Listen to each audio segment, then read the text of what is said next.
Alakir walked into a bar and blew it away. Yo, Shiru here. In today's video, we will be talking about Alakir 25 Heroic.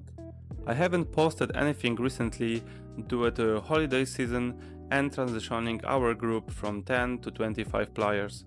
I have to admit, playing 25 man raids is a bit different, but I'm constantly trying to achieve better parses compared to the previous week. One piece of advice I can give is not to compare yourself to players who have 99 parses, as many factors contribute to those results. Instead, focus on comparing your performance to your own from the previous week. But enough talking, let's dive into some information about the boss. Alakir in 25 man is a bit different from the 10 man version. If you are playing 10 man raids, I recommend using one tank and popping Bloodlust at the start of the fight to quickly transition to phase 2. In 25 man, our guild uses Bloodlust at the end of phase 2 when the stacks start to hurt. The fight lasts around 5 minutes, meaning you can use your 3 minutes cooldown twice, once at the start and again during the kill shot phase. Alakir is one of those scuffed bosses, much like Nefarian, so it's crucial to understand the mechanics, particularly the one where you can't shoot because you are standing too close to the boss, but we will get it on that later.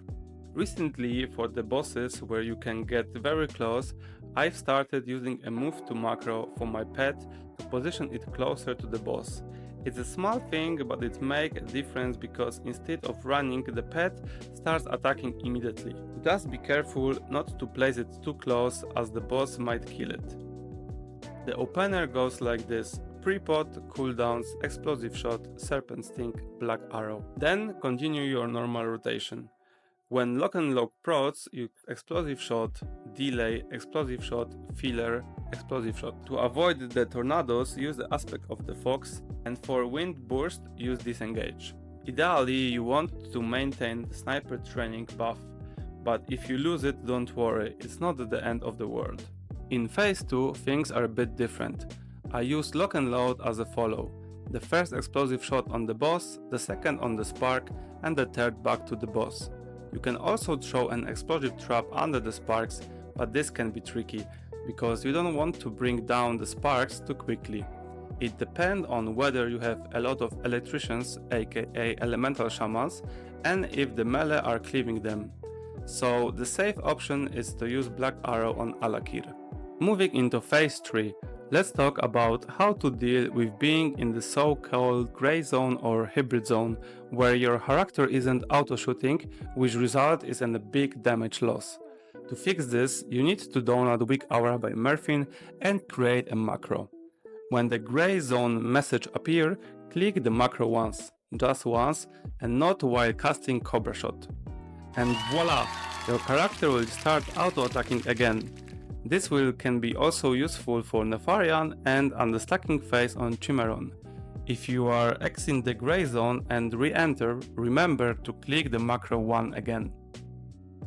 Another issue in phase 3 is that the wind burst will dismiss your pet, so you will need to resummon it after each wind burst. I do this manually, but I will set a macro for the next ID. When you enter the executive phase, hit all your cooldowns and burst the boss. If you need to move in another section of the boss and lack of focus, use aspect of the fox. If lock and load proc while kill shot is active, I recommend using explosive shot, kill shot, explosive shot, kill shot, explosive shot. To summarize, download Weak Aura and create a macro for scuffed bosses. Try to avoid losing sniper training. Use lock and lock proc between sparks. Always use aspect of the fox when you need to move and cast Cobra Shot. That's all for today. Good luck in your next fight. Bye bye.